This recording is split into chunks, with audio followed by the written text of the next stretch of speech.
Good morning! Hello mga kamami! Breakfast tayo. Ito pala breakfast ko. Dalawang nilagang itlog, tsaka itong pipino, at ayan, ginisang repolyo. Ayan yung breakfast natin for today's vlog. At mayroon tayong black coffee. May black coffee tayo. Ito, ginigisa ko lang to. Lagyan ko lang ng patis. Patis lang.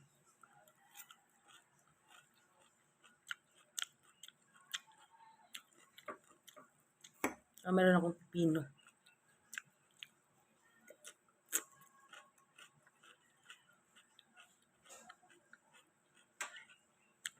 At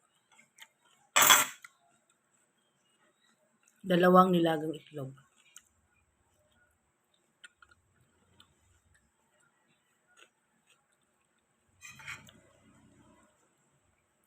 Thank you for watching. See you in my next vlog. Bye!